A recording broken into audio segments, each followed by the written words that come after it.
Good evening everyone. Last lecture से कुछ doubt है किसी को भी?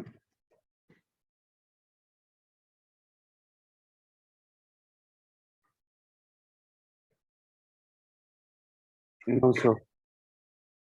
होमवर्क क्वेश्चंस सबने ये सॉल्व कर लिए ना? मैंने जितने भी दिए थे लेक्चर नोट्स में। ठीक है। Yes sir. सो आज अपन रेडियस ऑफ गायरेशन से स्टार्ट करने वाले थे, वो कॉन्सेप्ट देख लेते।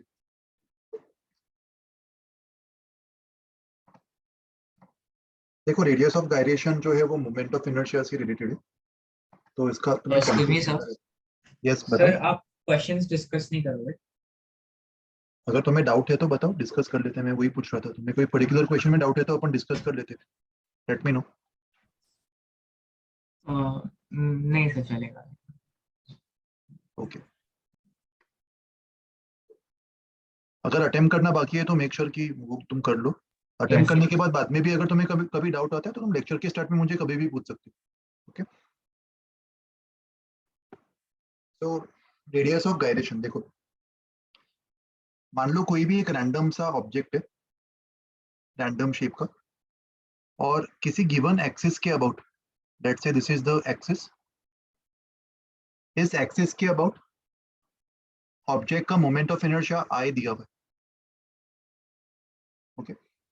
अभी अगर मान लो इस ऑब्जेक्ट को डिसमेंटल करके ऑब्जेक्ट का टोटल मास m मान लेते, इस ऑब्जेक्ट को अगर डिसमेंटल करके मैं एक सर्कल में रीडिस्ट्रीब्यूट कर दूं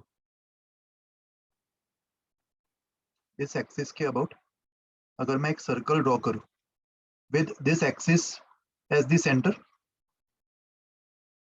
इस रीडिस्ट्रीब्यूट कर दूं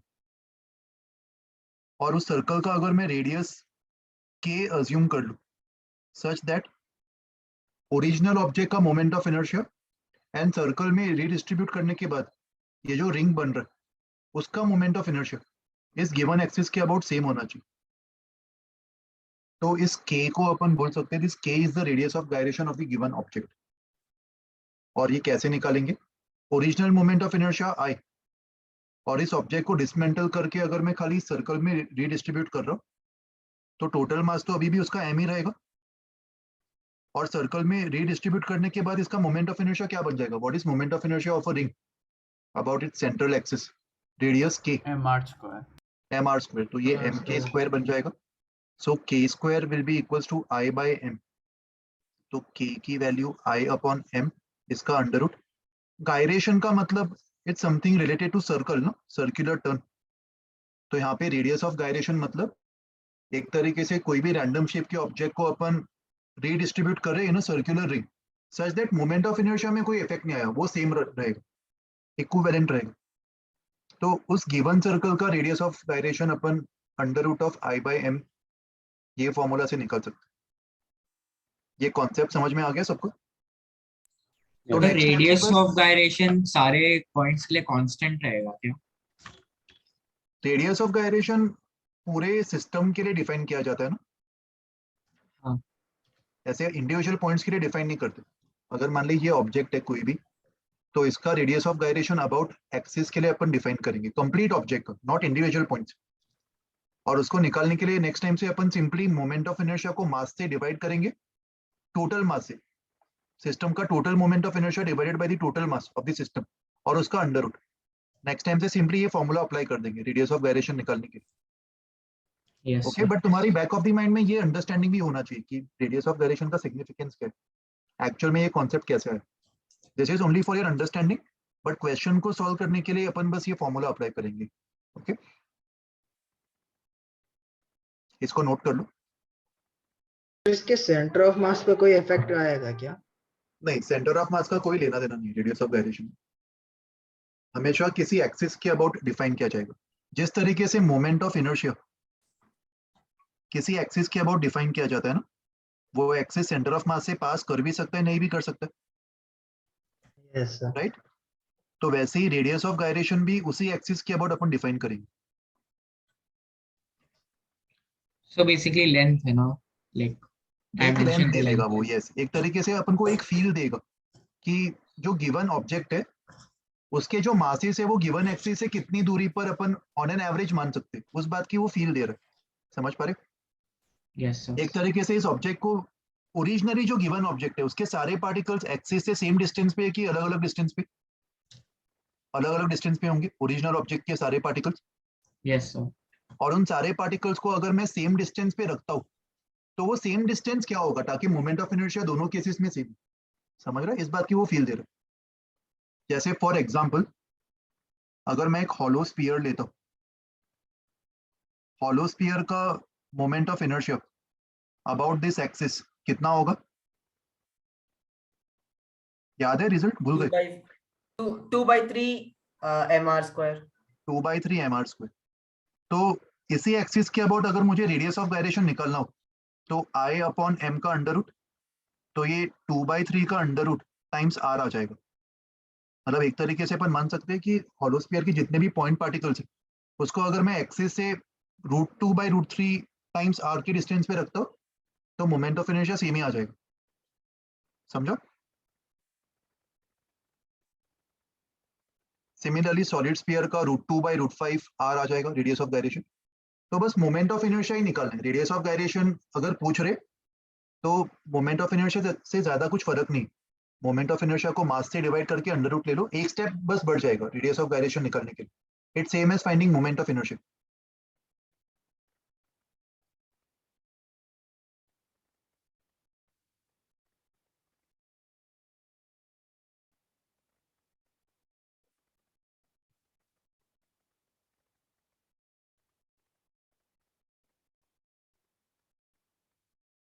कुछ लोग अभी व्हाट्सएप ग्रुप पे एडेड नहीं हो क्या अभी तक? एक सेकंड में ग्रुप का इनविटेशन तुम लोग को भेज देता हूँ। तो ये सॉलिड स्फीयर है ना? हॉलो स्फीयर सॉलिड का Hollow 2/5 sphere, होता है ना? Yes yes. अच्छा एक काम करो, जो लोग ग्रुप पे एडेड नहीं है वो लोग मुझे इस नंबर पे व्हाट्सएप कर दो, मैं तुम लोग को व्हाट्सएप पे ग्रुप लिंक रिप्लाई बैक कर दूंगा।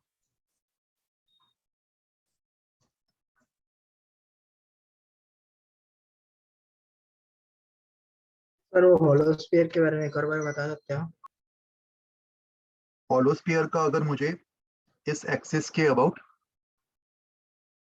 मोमेंट ऑफ इनर्शिया निकालना हो, सॉरी रेडियस ऑफ गायरेशन निकालना हो, तो moment of inertia upon M इसका अंडर रूट, ये फॉर्मूला अप्लाई करेंगे ना रेडियस ऑफ गायरेशन के लिए। मोमेंट ऑफ इनर्शिया 2/3 mr² होता है, तो फॉर्मूला अप्लाई करने पर √2/√3 आर आ जाएगा ना रेडियस ऑफ गायरेशन।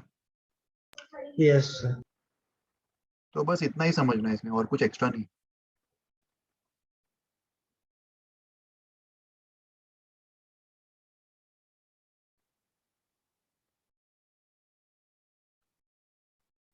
ये लिख लिया सबने? सर तो हम लोग मत लिखो। इसको प्लेनार फिगर मान रहे हैं, जो आपने बोला उसको लाइक सर्कल में कन्वर्ट करेंगे, स्फीयर में कन्वर्ट करेंगे। सर्कल में, सर्कुलर रिंग में उसको डिस्ट्रीब्यूट करवा दो। अच्छा रिंग में, ओके मेरे को लगा डिस्क में। नहीं नहीं, रिंग में। डिस्क के सारे पॉइंट सेम डिस्टेंस पे नहीं होंगे ना एक्सिस से, रिंग के सारे पॉइंट सेम डिस्टेंस पे होंगे। Yes sir.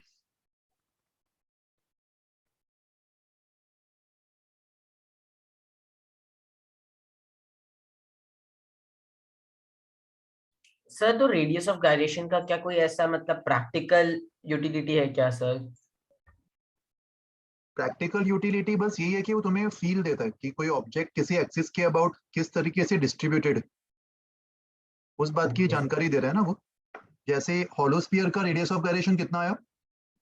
√2/√3 are. Solid sphere का कितना आ जाएगा? √2/5 r। Yes. So when you compare radius of gyrations for two different geometries about a given axis, तुम्हें थोड़ा ये फील आ रहा है कि सॉलिड स्फीयर के जो पार्टिकल्स है वो कंपैरेटिवली कम डिस्टेंस पे है। √2/√5 R is less than √2/√3 are.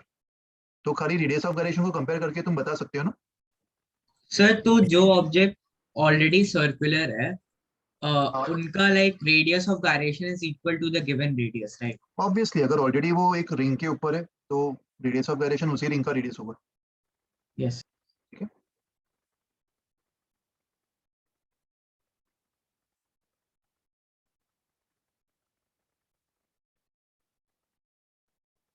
And मान लो एक और चीज, इसका रिवर्स भी अपन कर सकते हैं, फॉर्मूला को रीअरेंज करके।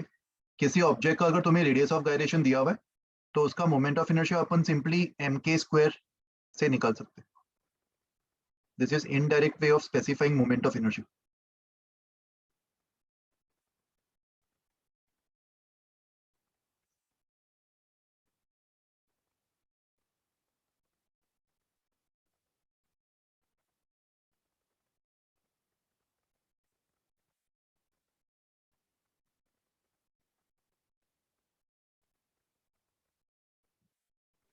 सर इसका यूज करेंगे क्या हम आगे? क्वेश्चन में पूछ सकते हैं ना रेडियस ऑफ गायरेशन निकालने के लिए. मतलब पूरे रोटेशन मोशन में, मतलब ये छोटा सा पार्ट है जिसका मतलब क्वेश्चन में यूज आएगा एकदम, मतलब मिड क्वेश्चन में, जैसे आ सेंटर सकते ऑफ हैं. मास कभी कभी निकालना पड़ता है, मतलब सेंटर ऑफ मास वैसे किसी सवाल का छोटा सा पार्ट हो सकता है. Okay it's just a concept जो हमें पता होना चाहिए. सवाल में पूछ सकते हैं कुछ भी इसके बारे में. ठीक है, आगे चले. अभी नेक्स्ट बस एक सेकंड। Yes sir. थोड़ा राइटिंग स्पीड बढ़ा लो अपना, ताकि अपन Yes, ज्यादा sir. टाइम और एग्जांपल्स पे फोकस कर पाए. Done sir. फिर एग्जांपल्स देखते हैं.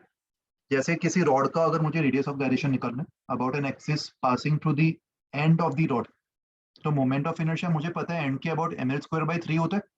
तो रेडियस ऑफ गायरेशन कितना होगा? l²/3 का under root, simple l/√3, right. इसको लिखने की जरूरत नहीं है अभी, बाद में नोट कर लेना. ये कॉन्सेप्ट समझ में आ गया ना सबको रेडियस ऑफ गायरेशन का? अभी Yes, बहुत ही sir. सिंपल सा कॉन्सेप्ट है, इसको और कॉम्प्लिकेट मत करो, बस यही फॉर्मूला अप्लाई करना. सिमिलरली अगर मान लो दो पॉइंट मासेस है m1 m2, इन दोनों मासेस का मुझे रेडियस ऑफ गायरेशन उनके सेंटर ऑफ मास से पास होने वाले एक्सिस के अबाउट निकालना है, सच दैट वो एक्सिस m1 m2 को ज्वाइन करने वाले लाइन के भी परपेंडिकुलर है, ये एक्सिस के अबाउट. तो फॉर्मूला क्या होगा रेडियस ऑफ गायरेशन का? Moment of inertia upon total mass of the system. तो मोमेंट ऑफ इनर्शिया निकालने के लिए r1 r2 पता होना चाहिए. r1 r2 का फॉर्मूला हमने लास्ट टाइम भी डिस्कस किया था. r1 will be m2r upon m1 plus m2, r2 will be m1r upon m1 plus m2.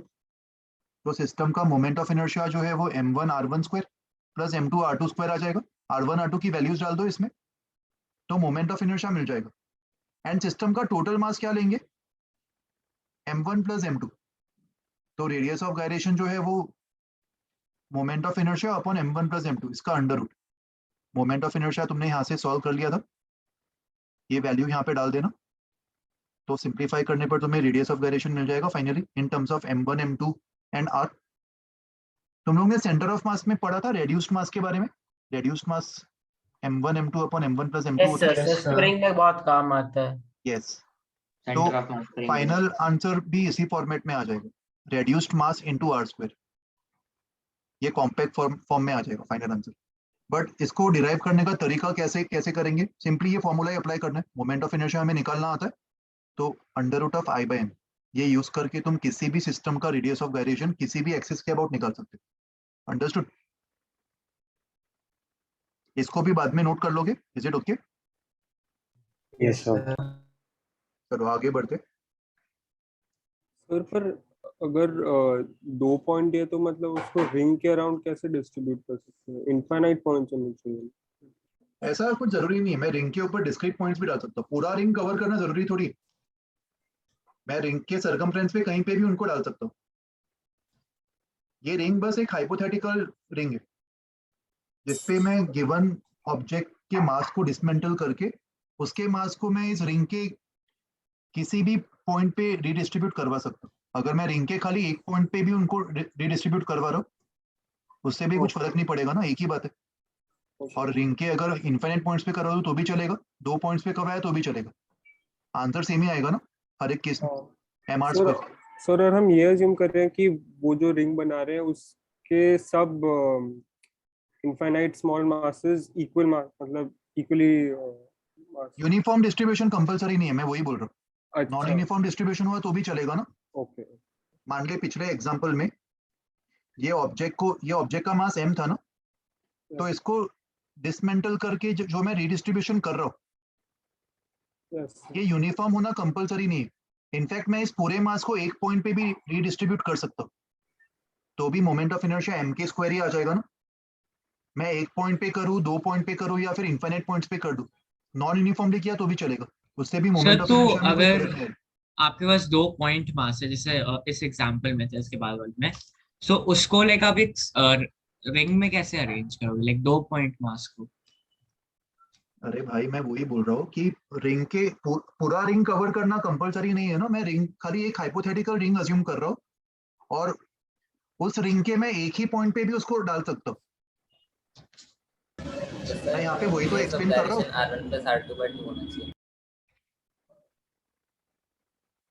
एक बार मेरी बात सुन लो पहले, ये जो मास को मैंने डिसमेंटल करके मैं रिंग में डिस्ट्रीब्यूट कर रहा हूँ, पूरा रिंग कवर करना कंपलसरी नहीं है, मैं इसको एक ही पॉइंट पे या फिर 2 पॉइंट पे भी रीडिस्ट्रीब्यूट कर सकता हूँ। वैसे ही अगर खाली 2 पॉइंट मासेस है तो इन 2 पॉइंट मासेस को भी मैं एक को यहाँ पे प्लेस कर दूंगा और एक को यहाँ पे प्लेस कर दूंगा।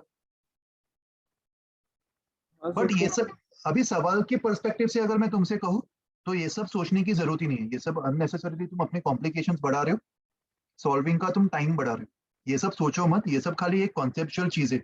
सवाल को सॉल्व करने के लिए बस मैं ये फॉर्मूला अप्लाई कर दूंगा, उससे तुम और जल्दी आंसर निकाल पाओगे। Under root of moment of inertia upon total mass. जब भी तुम्हें रेडियस ऑफ गायरेशन चाहिए जस्ट अप्लाई दिस फॉर्मूला, और कुछ सोचने की जरूरत नहीं। सोचने वाला पार्ट अपन कर चुके हैं ना पहले, समझ में आ गया अभी कॉन्सेप्ट? यस सर, एक बार वो छोटा कर सकते हो, मतलब उस स्लाइड नीचे का पार्ट दिख नहीं रहा है। अभी कॉपी मत करो, लेक्चर नोट्स में मैं डाल दूंगा ये सारी चीजें।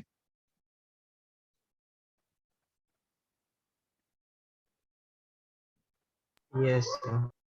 ठीक है चलो आगे बढ़ते सर हैं एक अभी। डाउट है सर। बताओ क्या डाउट है? सर यहाँ पे जो के आ रहा है सर इस केस में, वहां पे सर इसमें सिर्फ लेंथ का ही नहीं आ रहा है सर, इसमें मास का भी यूनिट आ रहा है। के में मास का भी यूनिट आ रहा है। सर मतलब M1 इंटू M2 में तो सर फिर kg स्क्वायर हो जाएगा, और हम डिवाइड करते वक्त सिर्फ kg से डिवाइड कर रहे हैं, तो यहाँ पे kg भी आ रहा है सर इसके यूनिट में। एक सेकेंड रुको, let me check the answer.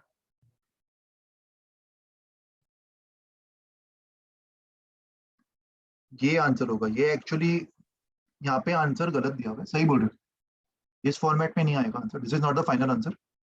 तुम प्रॉपर्ली सॉल्व कर लो, उसके बाद तुम्हें एक्चुअल आंसर मिल जाएगा जो मास के इंडिपेंडेंट होगा। सर ये तुमने सही कहा। M1 M2 R square by M1 plus M2 whole square divided by M1 plus M2 का एक सेकंड रुक जाओ। डिवाइडेड, तो फिर वो क्यूब कट नहीं होगा, क्यूब होगा।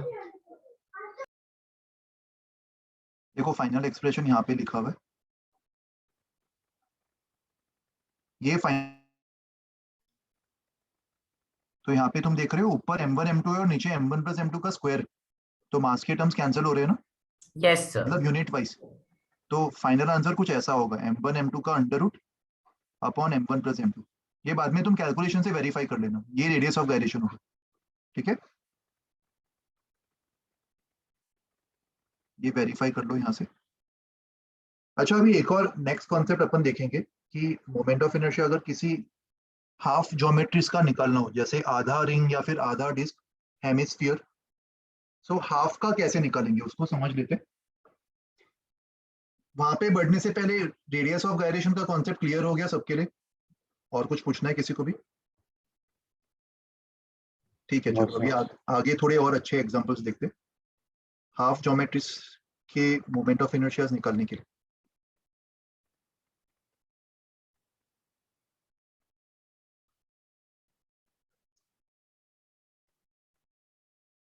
क्या रिंग के केस में फर्क पड़ेगा कि आधा रिंग है या फिर 1/4 रिंग है? नो अगर मान लो सर। मैं एक रिंग आधा रिंग ले रहा हूँ और इस रिंग का जो मास है वो m है और रेडियस r है, तो ये वाले एक्सिस के अबाउट मोमेंट ऑफ इनर्शिया क्या होगा? Let's call this axis 1, mr square ही होगा। इस बात से Yes, फर्क sir. नहीं पड़ता ना, एक्सिस 1 के अबाउट इस बात से फर्क नहीं पड़ता कि यूनिफॉर्म डिस्ट्रीब्यूशन है कि नॉन यूनिफॉर्म डिस्ट्रीब्यूशन, तो सेमी सर्कुलर रिंग का भी mr स्क्वायर ही आ जाएगा। अभी अगर मान लो मैं एक्सिस 2 के अबाउट निकालना चाहता हूँ, सेमी सर्कुलर रिंग का एक्सिस 2 के अबाउट कैसे निकालेंगे बताओ? मैं जो लिख रहा हूँ पहले तो वो बताओ कि ये सही है कि गलत है। एक्सिस 2 जो है वो एक्सिस 1 से पैरेलल है, तो सेमी सर्कुलर रिंग का एक्सिस 2 के about I2 equals to I1 plus mr square by parallel axis theorem. ये इक्वेशन मैंने सही लिखा है कि गलत लिखा है? मैं तुमसे पूछ रहा हूँ, बताओ। नहीं सर, correct ये है। एक्सिस 1 COM नहीं। Very good. तो यहाँ ये पे सेंटर ऑफ equation- मास के थ्रू नहीं पास कर रहा है। यस, सेमी सर्कुलर रिंग का जो सेंटर ऑफ मास है वो 1 नहीं, और हमने पैरेलल एक्सिस थ्योरम में पढ़ा था कि ये वाला जो रेफरेंस है वो COM से पास होना चाहिए, but in this case this does not pass through COM। तो इसीलिए इस लॉजिक से आंसर रिपोर्ट करना गलत होगा। ये बात समझ में आ रही?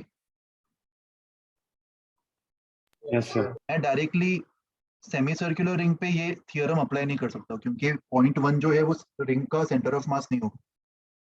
तो अगर मान लो सेमी सर्कुलर रिंग का एक्सिस 2 के अबाउट पूछा मोमेंट ऑफ इनर्शिया, तो ऐसे टाइप के सवाल अपन किस तरीके से सॉल्व करेंगे वो टेक्निक हम अभी लोग अपन सेंटर सीखने ऑफ वाले। मास और 1 के बीच का डिस्टेंस फाइंड आउट कर सकते हैं क्योंकि हमें पता है सेंटर ऑफ मास का लोकेशन 2r बाय पाई पे होता है, वही ना?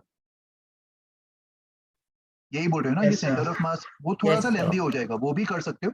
ठीक है, तुम जो सजेस्ट कर रहे हो, तुमने खुद से सोच के सजेस्ट किया, वो अच्छी बात है, तो उसको भी मैं एनकरेज करूंगा। तो उससे पहले ट्राई करके देखते हैं, भले वो लॉन्ग कट टेक्निक है। तो सेंटर ऑफ मास के अबाउट अपन निकाल लेंगे। Very good. मतलब ये वाले एक्सिस के अबाउट बोल रहे हो, right? Yes sir And Yes, this sir. distance is yc, and we know that yc is 2r by pi for semicircular ring. Yes sir So can I say that I1 is I com plus m by c का square, right? And what about ये वाला distance? ये distance किसके equal होगा? r square plus yc का square, इसका under root. Yes sir. तो I2 को मैं लिख सकता हूँ I com plus m r square plus yc square. Yes or no? Again parallel axis theorem Yes, by sir. taking center of mass as reference. और इन दोनों को जब मैं सब्ट्रैक्ट करूंगा, इक्वेशन 2 माइनस इक्वेशन 1, तो इंटरेस्टिंगली रिजल्ट तो इसी equation जैसे ही आ गया। तो इक्वेशन लकीली करेक्ट हो गया था ये, बट तरीका गलत था। ये समझ में आ रहा है सबको? यस सर तरीका जो अभी तुमने मुझे सजेस्ट किया वो सही है। I2 minus I1 will be equals to I com cancel, m by c square भी कैंसिल, तो ये mr स्क्वायर आ जाएगा। That means I2 will be equals to I1 plus mr square. समझ में सर आया ये अगर सब? हम I1 को सीधा वो इक्वेशन में सब्स्टिट्यूट पैरेलल एक्सिस थ्योरम से सब्स्टिट्यूट करेंगे तो कुछ फर्क पड़ेगा? कौन सा I1 की ये वैल्यू mr स्क्वायर? नहीं, नीचे वाला I1 is equal I com plus m by c square, अगर हम पैरेलल एक्सिस थ्योरम से करेंगे तो फिर कुछ फर्क पड़ेगा क्या एक्सिस 2 के? उसी से कर रहे हैं ना, वही तो मेथड यूज कर रहे हैं। बट आईकॉम पता नहीं है हमें, आईकॉम भी तो अननोन है ना। सेंटर ऑफ मास से पास होने वाले एक्सिस के about moment of inertia known नहीं है, तो इसीलिए मुझे एक और इक्वेशन लिखना पड़ा। और इन दोनों इक्वेशन से मैंने आईकॉम को एलिमिनेट कैसे किया? इनको सब्ट्रैक्ट करके, इक्वेशन 2 माइनस इक्वेशन 1, तो उससे आईकॉम एलिमिनेट हो गया और मुझे I2 और I1 के बीच में रिलेशन मिल गया। I1 तो मुझे पता था बाय सिमेट्री, सेंटर से पास होने वाले एक्सिस के अबाउट रिंग का moment of inertia mr square ही होता है ना। Yes sir. Yes but sir. एक चीज मुझे बताओ, I2 का ये जो रिजल्ट मैंने निकाला है, this is for uniform ring only या फिर इसके लिए भी नॉन यूनिफॉर्म चलेगा? सर तो I2 आपने 2mr स्क्वायर क्यों नहीं लिखा? लिख देते हैं वो, मैंने ऐसा भी तो नहीं बोला ना 2mr स्क्वायर गलत है। तो ये लो 2mr स्क्वायर सही है, I2 will B 2mr square. But मैं बोल रहा हूँ कि दिस अप्रोच इज रॉन्ग। ऊपर जो मैंने अप्रोच लिखा था वो गलत था, ये बात समझ में आ रही है? ऑल्दो रिंग के सर केस ये में लकीली नॉन यूनिफॉर्म के लिए वर्क नहीं करेगा ना, क्योंकि COM का डिस्टेंस चेंज हो जाएगा। सो ये जो रिजल्ट है this will be only for uniform, क्योंकि COM का जो मैं रिजल्ट यूज कर रहा हूँ इसके डेरिवेशन में वो खाली यूनिफॉर्म रिंग के लिए ही एप्लीकेबल, तो ये ओनली फॉर यूनिफॉर्म रिंग होगा। बट I1 जो मैं लिख रहा हूँ mr square, this is also for non uniform. ये समझ में आ रहा है सबको? Yes sir. ठीक है, चलो पहले ये लिख लो सब लोग, इसके बाद और अच्छे मेथड्स देखेंगे अपन मोमेंट ऑफ इनर्शिया के, और शॉर्टर मेथड्स जो डिफरेंट ज्योमेट्रीज में भी तुम्हें काम आ जाएंगे। सर आप रेडियस ऑफ गायरेशन अभी नहीं करा रहे हो? करवा दिया भाई, उतना ही रेडियस ऑफ गायरेशन, ठीक है। उससे ज्यादा कुछ नहीं पूछेंगे। देख रेडियस ऑफ गायरेशन एक तरीके से मोमेंट ऑफ इनर्शिया ही निकालना है ना यार। मोमेंट ऑफ इनर्शिया मिल गया तो रेडियस ऑफ गायरेशन के लिए Yes, बस एक yes. फॉर्मूला ही तो अप्लाई करना है, I/m का अंडर रूट, दैट्स इट। तो उस पर और स्ट्रेस मत लो, और ज्यादा टाइम इन्वेस्ट मत करो। मोमेंट ऑफ इनर्शिया निकल जाएगा तो रेडियस ऑफ गायरेशन तो अपने आप निकल ही जाएगा। ठीक है, इतना काफी है।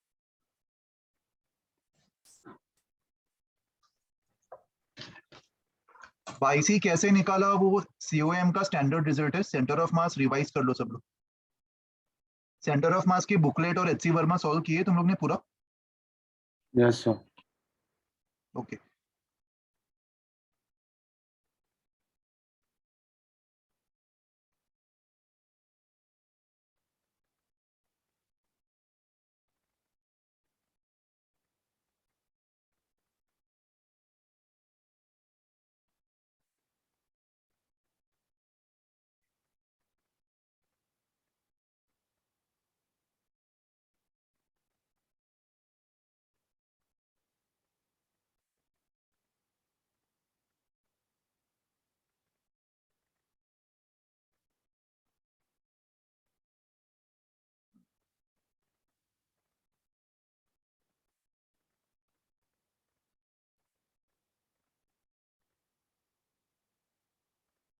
अच्छा, अगर खाली आईकॉम निकालना होता तो मैं इक्वेशन 1 यूज कर लेता।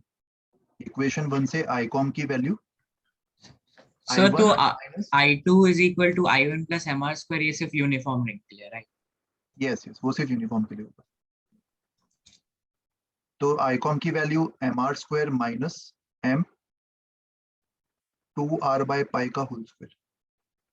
सेंटर ऑफ मास से पास होने वाले एक्सिस के अबाउट सेमी सर्कुलर रिंग का ये मोमेंट ऑफ इनर्शिया अपन निकाल सकते थे, राइट?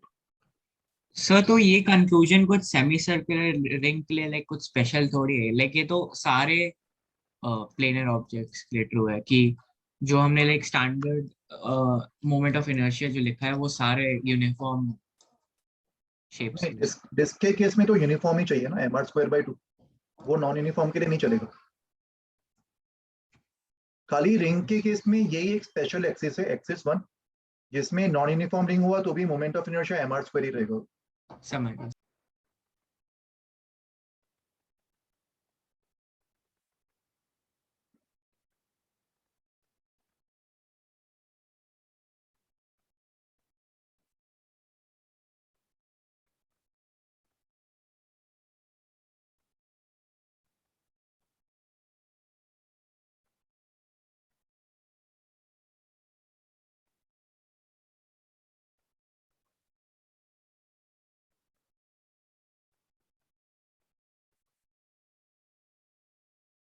आंसर हो गया लिख के? Yes, sir. ओके चलो लेट्स प्रोसीड। इसी को सॉल्व करने का एक और तरीका देखो। हम लोग यहाँ पे बात कर रहे थे ये सेमी सर्कुलर रिंग की।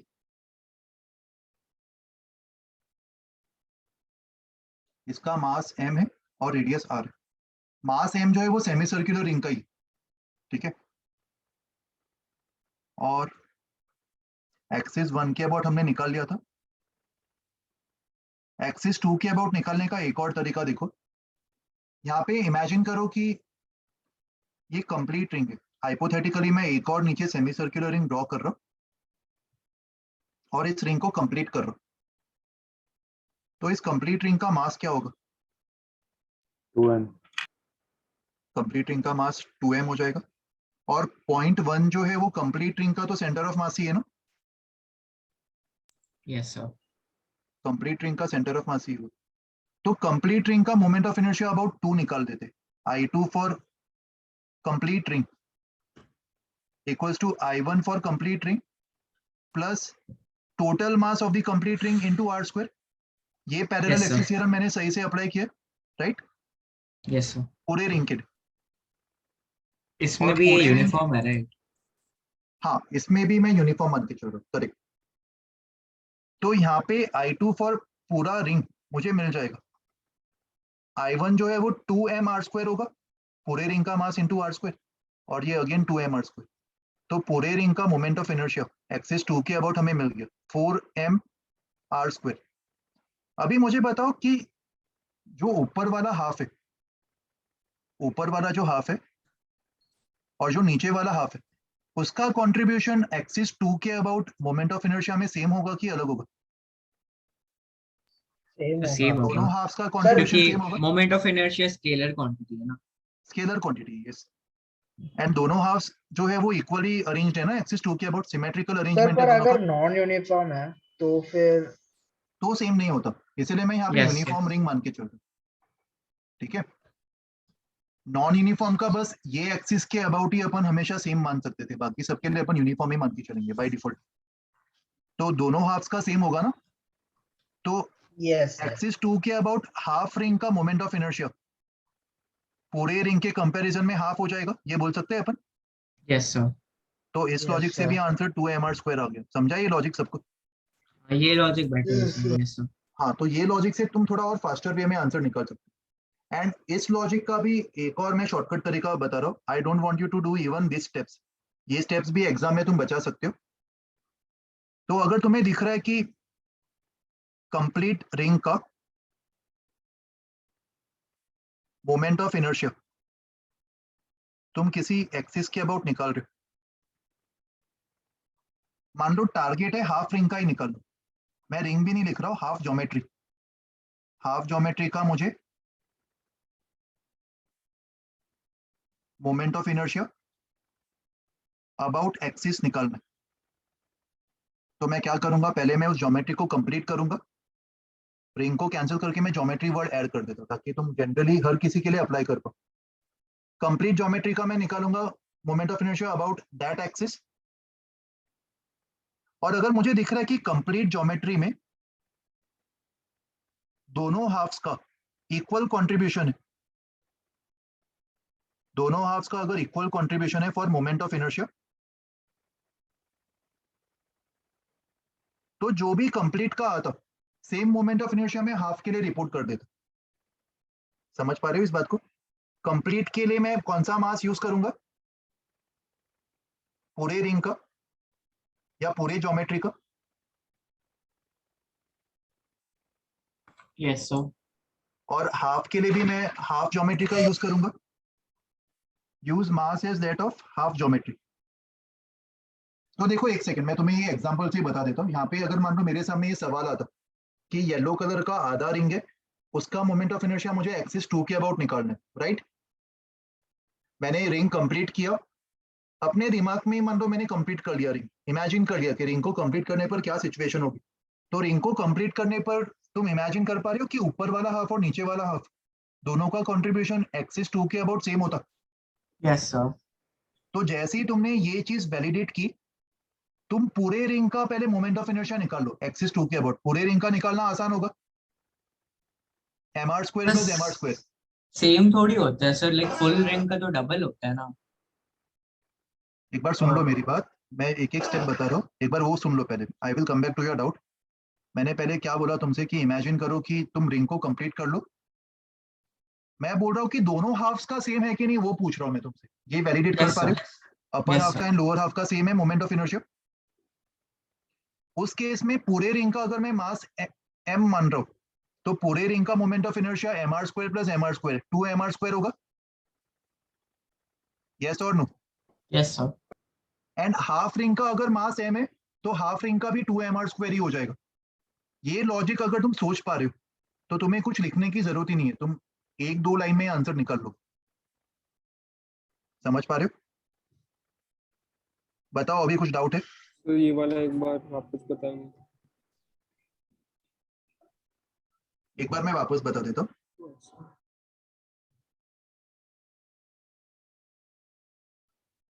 टारगेट क्या है हमारा?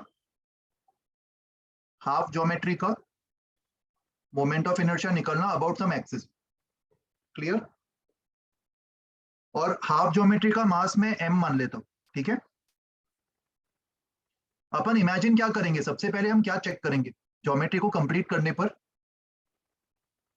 Complete the geometry and check करो कि ज्योमेट्री को कंप्लीट करने पर जो दो हाफ्स है उनके गिवन एक्सिस के अबाउट इक्वल कंट्रीब्यूशन है कि नहीं, ये चेक कर सकते हो तुम अपने माइंड में। यहाँ पे अगर मान लो खाली येलो कलर का हाफ रिंग दिया होता तो तुम अपने माइंड में ग्रीन कलर का रिंग ड्रॉ करके कंप्लीट कर लेते और ये वैलिडेट कर सकते थे कि दोनों हाफ्स का कंट्रीब्यूशन सेम है एक्सिस 2 के अबाउट। यस सर, अगर वो मतलब सिमेट्रिकल। यस। तो अभी मोमेंट ऑफ इनर्शिया जो कंप्लीट रिंग का होगा पहले वो निकाल लो। कंप्लीट रिंग का moment of inertia about that axis क्या होगा बताओ? 2 into mass into R square. यहाँ पे मास जो है वो कंप्लीट रिंग का ही इस्तेमाल हो रहा है, यस और नो? yes ये हमें निकालना आता है बाय पैरेलल एक्सिस थ्योरम। ये स्टेप में भी तुम्हें लिखना पड़ेगा इमेजिनेशन के बाद। Now my trick is that जो आधा रिंग होगा उसका मोमेंट ऑफ इनर्शिया भी 2mr² ही होगा। जहां पे मैं मास यहाँ पे आधे रिंग का इस्तेमाल करूंगा। ये समझ में आया ये टेक्निक? बेसिकली हो क्या रहा है इधर, पहले मैं मास को डबल कर रहा हूँ ना पूरे रिंग का, क्योंकि ज्योमेट्री को डबल कर रहा हूँ तो मास को भी डबल कर रहा हूँ, and finally moment of inertia को हाफ कर रहा हूँ क्योंकि दोनों के इक्वल कंट्रीब्यूशन है। तो पहले डबल किया फिर हाफ किया, तो फाइनल इफेक्ट तो कुछ भी नहीं आना चाहिए ना, सेम ही रहना चाहिए। तो पूरे रिंग का अगर 2 मास इंटू आर स्क्वायर है तो आधे रिंग का भी 2 into mass of half ring into R square ही आ जाएगा आंसर। yes ये ट्रिक समझ पा रहे हो अभी? अगर दिक्कत आ रही है तो तुम लिख के प्रैक्टिस कर सकते हो, ऐसे बहुत सारे एग्जांपल्स अभी अपन सर ट्राई तो करेंगे। हाफ पे जरूरी नहीं है 1/n कोई भी हो सकता है ना, मतलब लाइक कभी भी कर सकते हैं जब वो 1/n होगा। मतलब तुम बोल रहे हो कि हाफ की हाफ बजाय के अगर जगह 1/4 1/3 होता, होता तो हम लोग सेम टेक्निक Yes, यूज कर same सकते कर हैं ना, सकते हैं। बस थोड़ा मॉडिफिकेशन कर थोड़ा मॉडिफिकेशन के साथ कर सकते हो, इनफैक्ट उधर भी वो वर्क करेगा। ये तुमने और भी आगे का सोचा, वेरी गुड, कर सकते हो वैसा भी। तुम्हें एक बार हाफ का लॉजिक समझ में आ गया फिर तो तुम कितने भी पार्ट्स का कर सकते हो, सेम चीज अप्लाई कर दो उधर भी। Yes sir. ओके, सर किधर लाइक कोई भी शेप के लिए? कोई भी शेप के लिए, बट वो सिमेट्रिकल होना चाहिए, दोनों हाफ्स हाँ का कंट्रीब्यूशन सेम होना चाहिए गिवन एक्सिस के अबाउट। यस अभी देखो इसी ट्रिक को अगर मान लो मैं तुम्हें एक और एक्सिस देता हूँ उसके अबाउट अपन अप्लाई करके देखते हैं। ये वाला एक्सिस देखो, एक्सिस 3 नाम दे रहा हूँ इसको। तो पहले ये वैलिडेट करो कि मेरा टारगेट तो खाली येलो कलर के हाफ रिंग का मोमेंट ऑफ इनर्शिया निकालना है एक्सिस 3 के अबाउट। अपने Yes, दिमाग sir. में ग्रीन कलर का भी हाफ रिंग बना दो और वैलिडेट करो कि दोनों हाफ्स का कंट्रीब्यूशन एक्सिस 3 के अबाउट सेम है कि नहीं, येलो और ग्रीन यस सर सेम है। सेम होगा, Same है. सिमेट्रिकल है, यस सेम। सेम है। उसके बाद चेक करो कि अगर ये पूरा रिंग होता तो पूरे रिंग का मोमेंट ऑफ इनर्शिया एक्सिस 3 के अबाउट mr²/2 होता, where m is the mass of whole ring. Yes yes or no? Sir. ये रिजल्ट हमें Yes, ऑलरेडी sir. पता है, इट्स अ स्टैंडर्ड रिजल्ट। पूरे रिंग का मोमेंट ऑफ इनर्शिया एक्सिस 3 के about mr²/2 होता। तो जो आधा रिंग है उसका मास ये वाला m है, तो आधे रिंग का भी मोमेंट ऑफ इनर्शिया इस एक्सिस के अबाउट mr²/2 ही हो जाएगा। Confirm this Sir, by writing. लेकिन वो सिमेट्रिकल थोड़ी होगा like in the case of ये। क्या येलो और ग्रीन हाफ हाफ रिंग्स का contribution moment of inertia axis 3 के अबाउट सेम नहीं है? हाँ वो सेम है लेकिन वो बस तो वही सिर्फ तो चेक करना है ना, वही चेक करना है। अच्छा मुझे लगा वो सिर्फ सेकंड वाले एक्सेस के लिए वैलिड था। नहीं नहीं नहीं, एक्सिस 3 के लिए भी तो सेम है ना दोनों हाफ्स का कंट्रीब्यूशन। Yes sir. सो mr²/2 होगा, mr²/4 नहीं होगा ये, क्योंकि ऑलरेडी वो कॉम्पेंसेशन अपन कर चुके, डबल किया पहले फिर बाद में हाफ किया। तो जो रिजल्ट पूरे रिंग का आ रहा था, पूरे रिंग का मास इंटू r²/2, वही सेम रिजल्ट हाफ रिंग के लिए भी आ जाएगा, हाफ रिंग का मास इंटू r²/2। सर तो जो भी एक्सेस दोनों को सिमेट्रिकल इसमें बांट रहे हैं यस, लाइक उस एक्सिस के about we can apply this trick. What? Complete ring का निकाल लो, कंप्लीट रिंग का रिजल्ट कंप्लीट रिंग के मास के टर्म्स में आएगा, तो आधे रिंग का भी रिजल्ट उसमें बस कंप्लीट रिंग के मास को हाफ रिंग के मास से रिप्लेस कर देंगे, बाकी एक्सप्रेशन एग्जैक्टली सेम रहेगा। Are you getting the point everyone? ये सर लिख लो। लेकिन सेकंड एक्सिस तो प्लेन से परपेंडिकुलर है ना, तो वो उसको डिवाइड कहाँ कर रहा है? डिवाइड करना कंपल्शन नहीं है, बस ये चेक करना है कि हमें कि दोनों हाफ्स का कंट्रीब्यूशन इक्वल है कि नहीं। तो एक्सिस 2 भले डिवाइड ना कर रहा हो, बट एक्सिस 2 का जो पोजीशनिंग है वो दोनों रिंग्स के रिस्पेक्ट में एग्जैक्टली सेम है, यस सर। बस वही चेक करना है। इससे अपन ये कंफर्म कर पा रहे कि दोनों रिंग्स सेम कंट्रीब्यूशन दे रहे, दोनों हाफ सेम कंट्रीब्यूशन दे रहे गिवन एक्सिस के अबाउट। तो अगर ये वैलिडेशन हो गया उसके बाद अपन ये टेक्निक अप्लाई कर सकते, समझो? एंड सर व्हाट इफ कि दूसरा रिंग का मास 2m है, like same shape but mass 2m, तो हम लोग रेशियो लेके मुझे बताओ दूसरा Contrib- रिंग एक्चुअल क्वेश्चन में दिया था या हमारा इमेजिनेशन था? हमारा इमेजिनेशन। एक्चुअल क्वेश्चन में तो आधा ही रिंग दिया था ना, यस तो सर, गॉट हमारे इट, इमेजिनेशन में तो मैं सेम मास का ही रिंग ड्रॉ करूंगा ना। Yes sir. अगर दो अलग रिंग्स है तो फिर वो अलग सवाल हो गया। वो सवाल को तुम्हें इंडिपेंडेंटली सॉल्व करना पड़ेगा, वहां पे ये सारे टेक्निक्स यूज नहीं करेंगे। Yes sir. सर दो अलग रिंग्स है विद द सेम मास और यूनिफॉर्मली डिस्ट्रीब्यूटेड, तो ये कर यूज कर सकते हैं ना। Yes yes.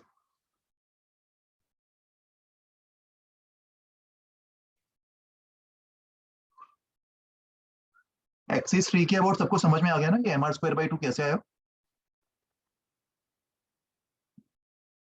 ये लिख के हो जाए उसके बाद मुझे एक्सिस 4 के अबाउट भी इसी लॉजिक से सॉल्व करके दिखा सकते हो विद इन 1 मिनट। इसको मैं एक्सिस 4 मान रहा हूँ।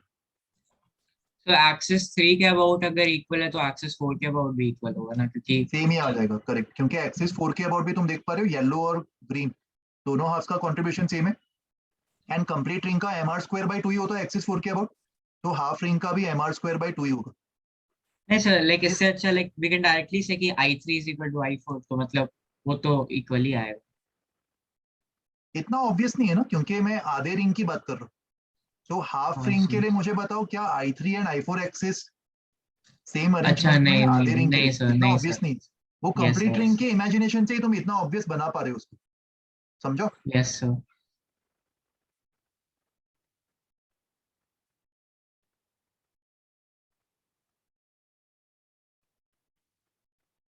What about axis 5? क्या एक्सिस 5 के अबाउट, इसको अगर मैं एक्सिस 5 मानता, क्या इसके अबाउट ये ट्रिक अप्लाई कर पाते? क्या एक्सिस 5 के अबाउट येलो और ग्रीन दोनों हाफ का कंट्रीब्यूशन सेम होगा? नो सर, वो No, sir. सिमेट्रिकल नहीं No, रहता। sir. नहीं होगा, तो एक्सिस 5 के अबाउट वर्क नहीं करेगा। i5 will be a question mark, जिसको सॉल्व करने के लिए So और थोड़े i5 स्टेप्स will be लगाने 3 पड़ेंगे। mr square, I guess. तो नहीं कैसे आया इतना जल्दी 3mr²? नहीं, क्योंकि वो लाइक डबल हो जाएगा ना ग्रीन वाले का, बिकॉज उसके लिए शायद नहीं। नहीं नहीं, इतना ऑब्वियस थोड़ी है यार, 3 वाले का और 5 वाले का तो कोई कनेक्शन ही नहीं है, नहीं निकाल पाएंगे इस ट्रिक से। तो यहाँ पे i5 को भी मार्क करके लिख दो, can't find using this trick, क्योंकि वो वैलिडेशन i5 के लिए नहीं मिल रहा हमें कि दोनों हाफ का कंट्रीब्यूशन सेम है। बता सकते हो i5 में कौन से हाफ का कंट्रीब्यूशन ज्यादा होगा, ग्रीन या yellow? Sir yellow, sir green का, सर क्योंकि ग्रीन वो ग्रीन ज्यादा क्योंकि वो दूर है। ज्यादा दूर है, करेक्ट, यस ग्रीन सर। वाले हाफ का कंट्रीब्यूशन ज्यादा होगा, करेक्ट। सर मैं वही बोल रहा था, वो ज्यादा दूर के अलावा वो तो लाइक डबल दूर है कि जितना दूर येलो है उसका डबल दूर ग्रीन है, सो दैट्स नहीं व्हाई नहीं, इतना आई। ऑब्वियस नहीं है यार, तुम यस पर ऐसा वो सर। सोच रहे हो, स्क्वायर क्योंकि है ना, इंडिविजुअल मतलब पार्टिकल्स का अपन देख रहे हैं ना, इंडिविजुअल पार्टिकल्स यस के सर। mr² अपन एड अप कर रहे हैं। तो यहाँ पे यस इंडिविजुअल पार्टिकल्स का इतना ऑब्वियस नहीं है ना ये, ऐसे अपन बोल नहीं पाएंगे इतना इजीली। सर हमें तो गिवन i5 का i5 निकालना इम्पॉसिबल है क्या? इम्पॉसिबल नहीं है, निकालेंगे उसको भी, but not using this trick. उसके लिए और कुछ देखेंगे i5 निकालने के लिए। आईसी निकाल लिया था ना अपन ने पैरेलल एक्सिस थ्योरम से, खाली आधे रिंग का, उसमें पूरा रिंग अपन इमेजिन ही नहीं करेंगे i5 के लिए, खाली आधे रिंग में अपन आईसी निकाल लेंगे यहाँ से यहाँ, एंड आईसी से फिर i5 निकाल सकते हैं यहाँ से यहाँ। सर तो फिर लॉन्ग मेथड यूज वो करना लॉन्ग पड़ेगा। मेथड ही करना पड़ेगा, उसमें शॉर्टकट ट्रिक नहीं कर पाएंगे अगर ये वाला पॉइंट वैलिडेट नहीं हुआ तो, इक्वल कॉन्ट्रीब्यूशन।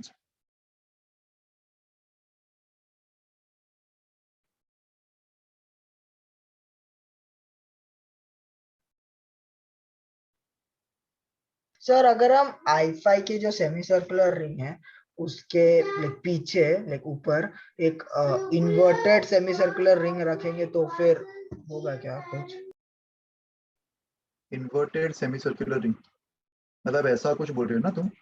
हाँ यस सर। नहीं होगा ना वो, कहानी तो फिर वहीं पे आके अटक गई। दोनों आधे रिंग्स का हमें नहीं पता ना i5 के अबाउट, और दोनों को मिला के कोई ऐसा स्टैंडर्ड ज्योमेट्री भी नहीं बन रहा, दो ऐसे उल्टे आधे रिंग्स रखे तो उसका भी कोई स्टैंडर्ड रिजल्ट हमें नहीं पता, राइट? तो नहीं निकाल पाएंगे, ठीक है? ये लिख के हो जाए तो मुझे बता देना, फिर ऐसे दूसरे ज्योमेट्रीज के लिए और ऐसे एग्जांपल्स देखेंगे।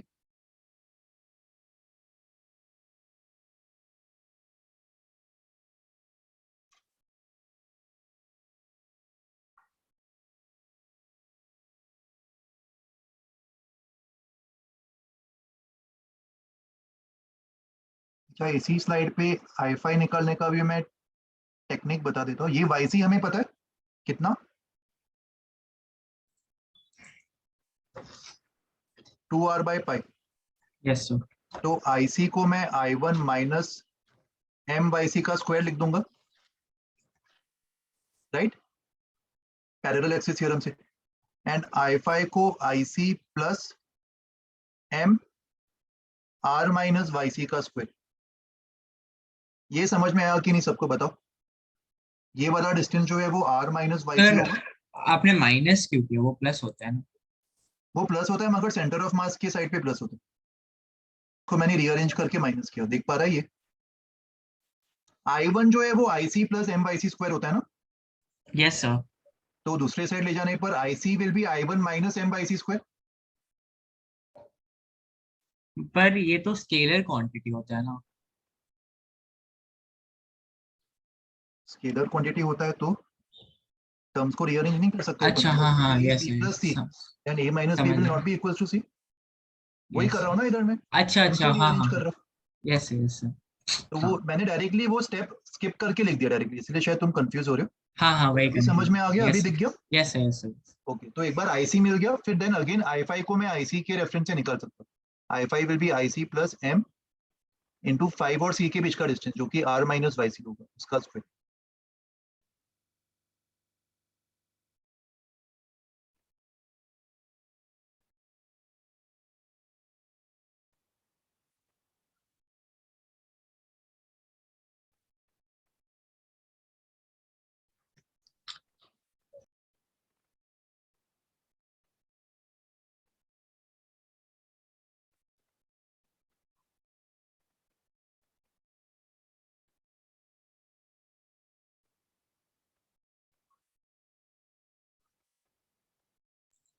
और सर हम लोग 1 को x इज इक्वल टू 0 दे रहे हैं ना, एक्सिस 1 का लाइक जो पॉइंट से नीचे जा रहा है वो x इज इक्वल टू 0 है ना।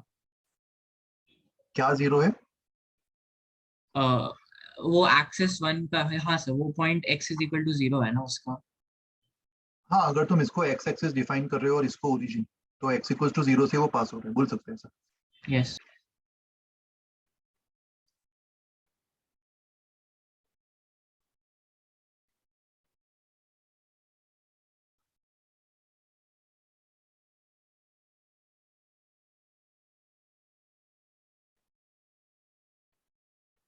ये लिख, अभी कोई लिख रहा है इसको? No sir. अच्छा ठीक है, लिख लो। सर नो सर बोला। नो सर बोला क्या? ठीक है, तो आगे देखिए अभी नेक्स्ट एग्जांपल। Yes sir. चलो ठीक है, एक तो एग्जांपल बस में तुम लोग को। ऊपर का एक चीज बस देखना था। ओके, यस सर हो गया। मान लो हॉलो हेमिस्फीयर है,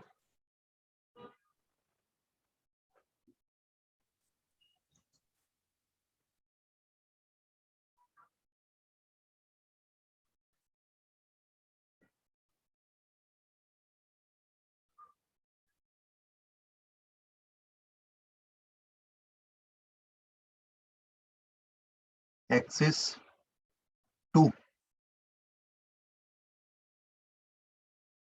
axis 3, axis 4 and axis 5। Hollow hemisphere का मास m मान लो और रेडियस r मान लो, तो इन पांचों एक्सिस के अबाउट इसका मोमेंट ऑफ इनर्शिया कैलकुलेट कर लो।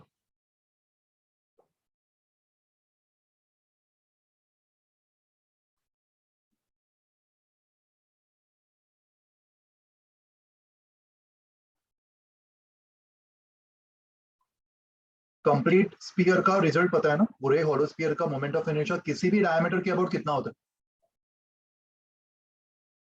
Complete hollow sphere 2/3 mr square. Yes, वो रिजल्ट तुम यस यूज कर सकते हो।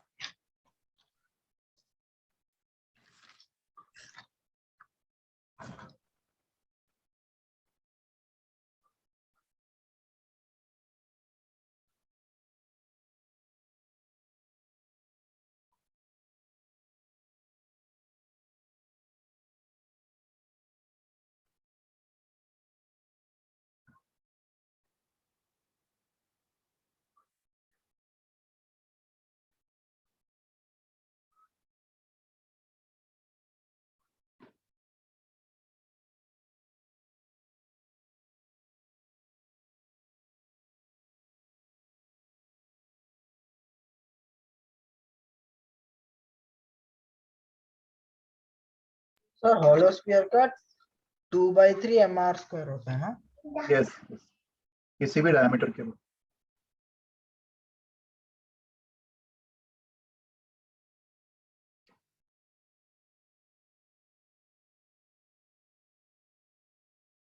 I1 मिला किसी को भी?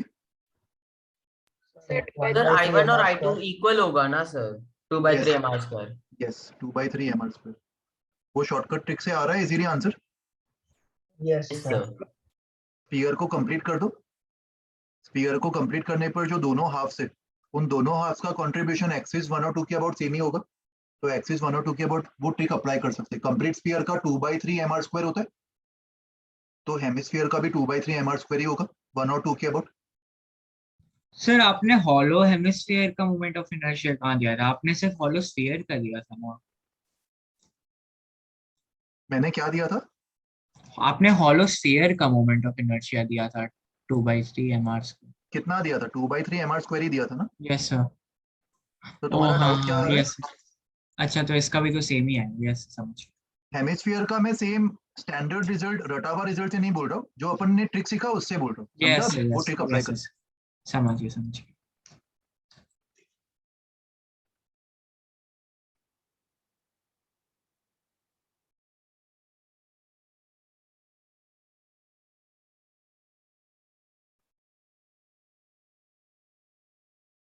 थ्री को मैं नीचे मार्क कर देता हूँ, ये वाला एक्सिस है 3।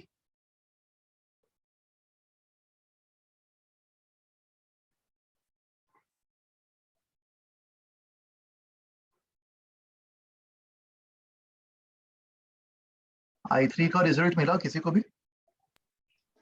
सर I3 और I4 इक्वल होगा सर, और वो होगा 5/3 mr²। Very good. I3 I4 equal होगा।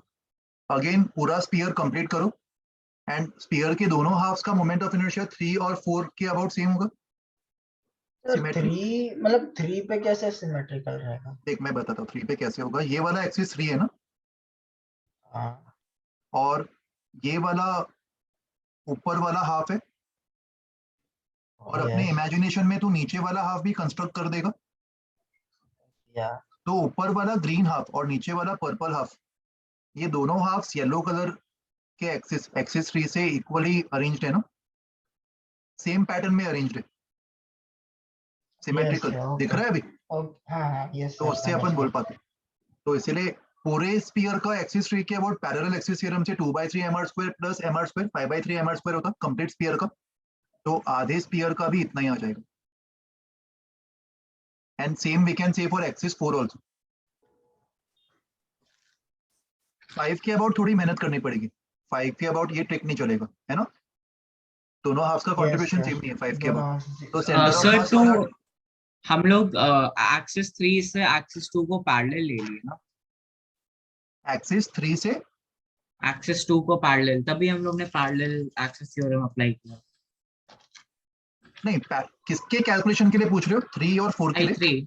I3 I3 के कैलकुलेशन के लिए मैंने पूरे स्पीयर का पहले निकाला।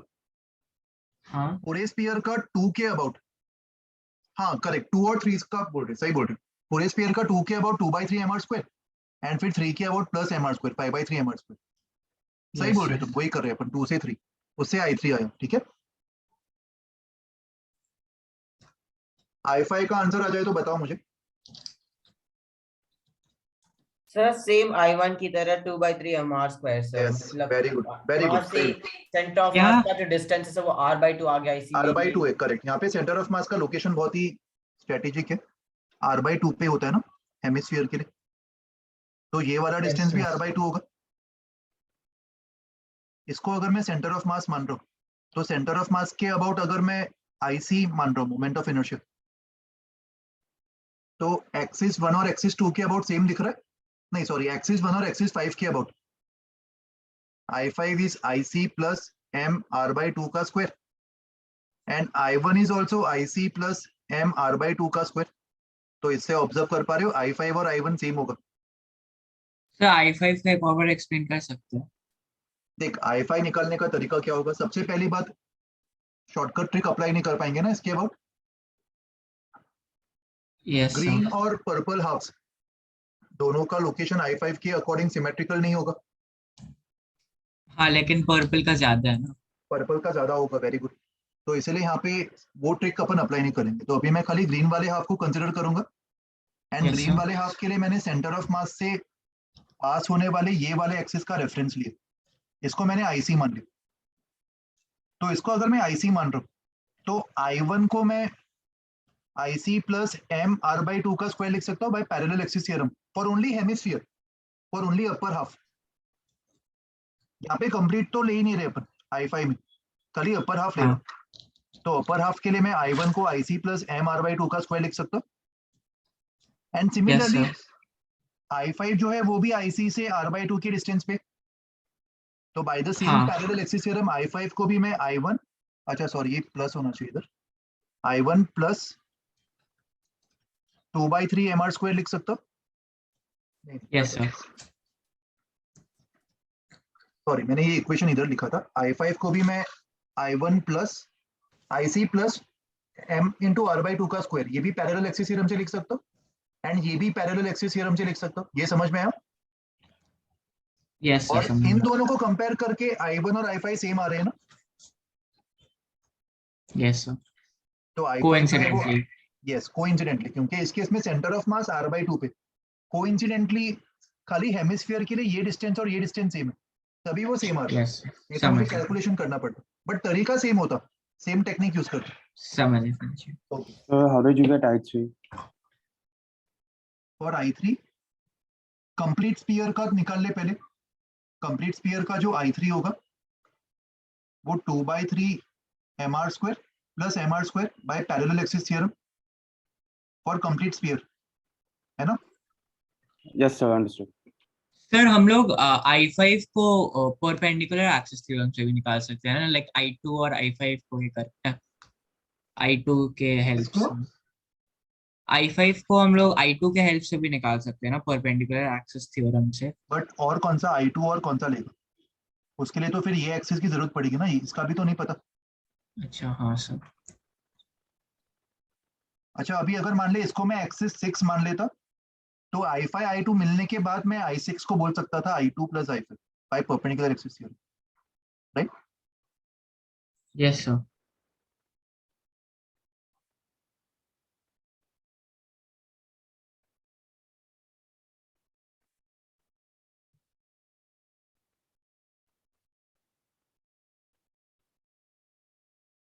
ये सबने लिख लिया? सर एक सेकंड प्लीज। अच्छा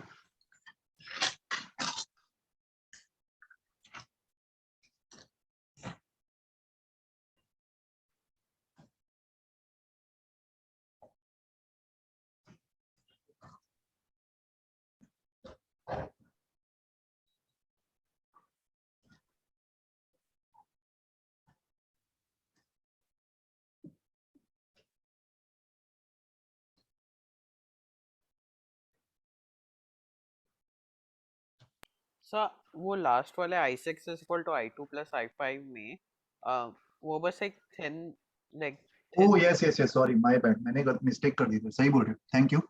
ये परपेंडिकुलर एक्सिस थ्योरम एक्चुअली यहाँ पे नहीं अप्लाई कर पाएंगे, ये हेमिस्फीयर है ना, वो अच्छा खाली हाँ 2D सर ऑब्जेक्ट्स के लिए प्लेनर। एप्लीकेबल है, सही बोल रहे हो। तो I6 को अगर मान लो मुझे निकालना था फिर भी कैसे भी तरीके से, तो मैं सर वो हम लोग टेक्निक यूज आइकॉन कर के सकते हैं ना रिस्पेक्ट में मैं orthogonal parallel axis theorem use कर लेता, राइट?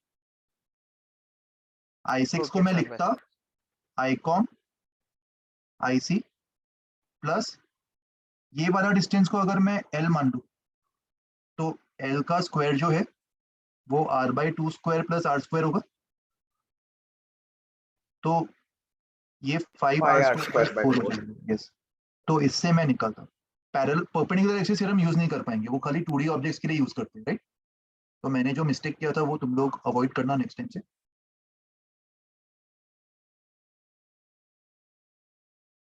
इनफैक्ट अगर तुमने नोटबुक में लिख दिया था तो उसी को क्रॉस मार के लिख दो बाजू में कि this is wrong because it's not 2D object.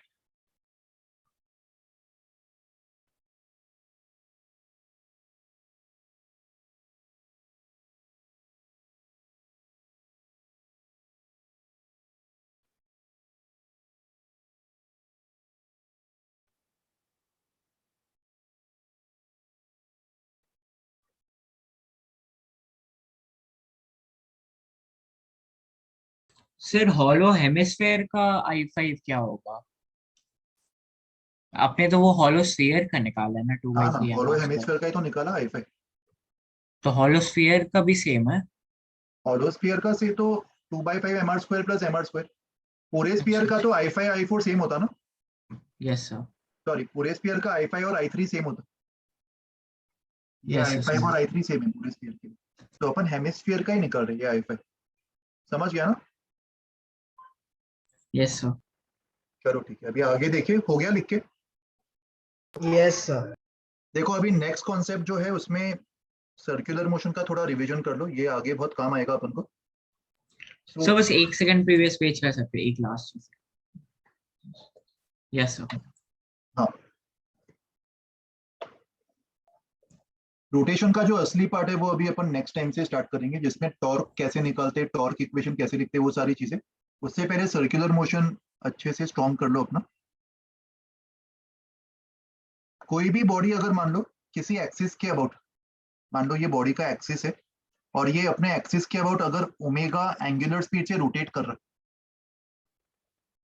तो तुम इमेजिन कर पा रहे हो बॉडी के सारे पॉइंट्स सर्कुलर मोशन परफॉर्म कर रहे होंगे विद डिफरेंट रेडियस। अगर मैं ये Yes, वाले yes. पॉइंट 1 की बात करता हूँ, ये पॉइंट 1 R1 रेडियस में जा रहा होगा एंड पॉइंट 2 जो है वो R2 रेडियस में जा रहा होगा। सारे पॉइंट्स के लिए क्या सेम होगा, ओमेगा या स्पीड? Omega Omega. सेम होगा। सबके लिए एंगुलर स्पीड ओमेगा सेम होगा, क्योंकि सारे एंगुलर पॉइंट्स वेलोसिटी डिफरेंट होगा ना? वेलोसिटीज डिफरेंट होगा। सारे पार्टिकल सेम टाइम 2π/ओमेगा में एक रिवॉल्यूशन कंप्लीट करेंगे। एंड वेलोसिटी निकालने के लिए सबको सर्कुलर मोशन का फॉर्मूला याद होगा, velocity is r omega.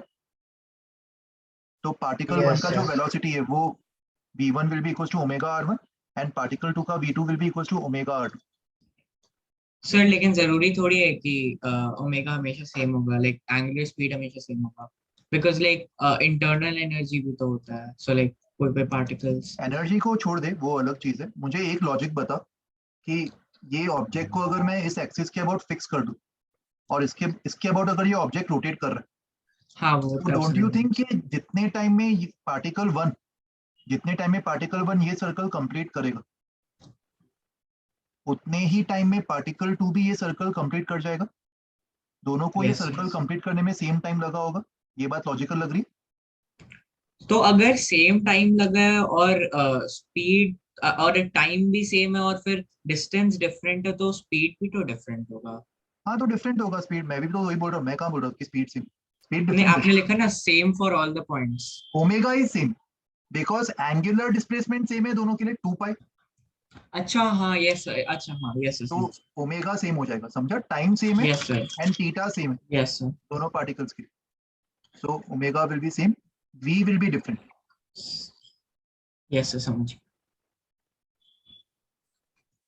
Rigid body का मतलब भी जान लो। रिजिड बॉडी का मतलब होता है बॉडी का शेप अनचेंज्ड है, डिफॉर्मेशन पॉसिबल नहीं है ऐसे बॉडी में। दैट मीन्स कोई भी 2 पॉइंट्स अगर मैं किसी रिजिड बॉडी में मार्क करूं, इन 2 पॉइंट्स के बीच का डिस्टेंस हमेशा सेम होगा। भले बॉडी कैसे भी रोटेट करके, कैसे भी ट्रांसलेट करके रैंडमली मूव करे, रोटेशन भी हो रहा है, ट्रांसलेशन भी हो रहा है, मगर गिवन 2 पॉइंट्स के बीच का जो डिस्टेंस है वो हमेशा सेम होगा फॉर एनी रिजिड बॉडी। तो ये कुछ पॉइंट्स नोट कर लो।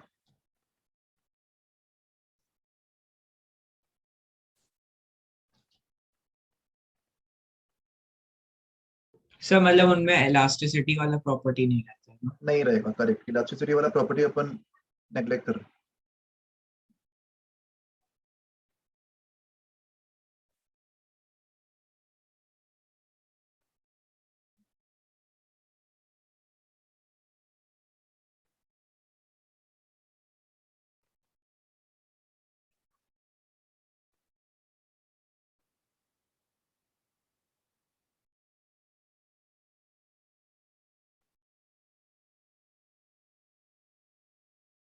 सर तो कैलकुलेशन के लिए रेडियस हम लोग रेडियस ले सकते हैं क्या?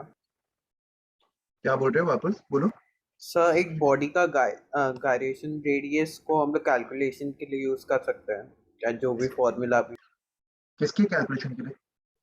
जो फ्यूचर में फॉर्मूला आएंगे, जैसे अभी आपने t = 2r/ओमेगा लिखा। रेडियस ऑफ गायरेशन का इस्तेमाल सिर्फ मोमेंट ऑफ इनर्शिया के कैलकुलेशन के लिए यूज होगा और कहीं पे भी नहीं। उसको वहीं पे छोड़ दो और कहीं पे आगे इस्तेमाल मत करो उसको, ठीक है। सर हमने कहाँ यूज किया लेकिन मोमेंट ऑफ इनर्शिया में एक भी बार रेडियस ऑफ गायरेशन का?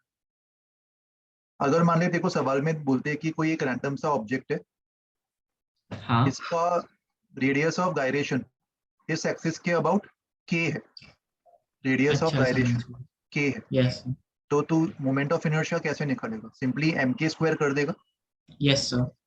बस इतना ही काम है इसका, और कुछ भी यूज नहीं। इसको इतना इंपॉर्टेंस मत दो, ठीक है, और कहीं पे भी इसका यूज नहीं होगा। बाकी सब जगहों पे जो रेडियस होगा वो एक्चुअल रेडियस होगा, वहां पे रेडियस ऑफ गायरेशन की बात नहीं करेंगे।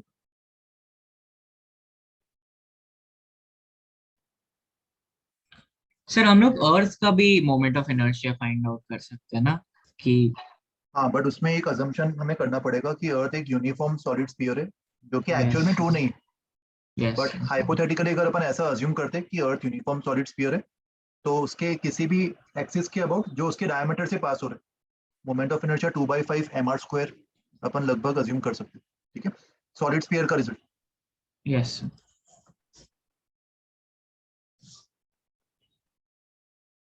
लिख लिए सबने सारे पॉइंट्स? एक सेकंड सर। No sir. एक सेकंड, क्या डाउट है? रोटेशनल मोशन वाला पैरा भी नोट करना। ये जो मैंने हाथ से लिखा हुआ है हैंड रिटन नोट्स, खाली उतना नोट कर लो, प्रिंटेड में जो लिखा है वो अच्छा लिखने की अच्छा जरूरत नहीं। अच्छा मुझे मैं लगा तो वो लिख रहा था। मैं अच्छा वो छोड़ दो, shift- सॉरी मैंने पहले नहीं बोला, वो छोड़ दो, खाली जो हाथ से लिखा है वही इंपॉर्टेंट है। रिजिड ठीक है, बॉडी के ठीक। थर्ड पॉइंट के फर्स्ट लाइन के ब्रैकेट में क्या लिखा है? रिजिड बॉडी के फर्स्ट लाइन के ब्रैकेट में नो ट्रांसलेशन, ये है ना, मतलब मैं अज्यूम कर रहा हूँ कि बॉडी प्योर रोटेशन कर रहा है इस एक्सिस के अबाउट, ट्रांसलेशन नहीं कर रहा, मतलब ये वाला एक्सिस फिक्स है, वो एक्सिस खुद मूव नहीं कर रहा, ये अपन अज्यूम कर रहे हैं।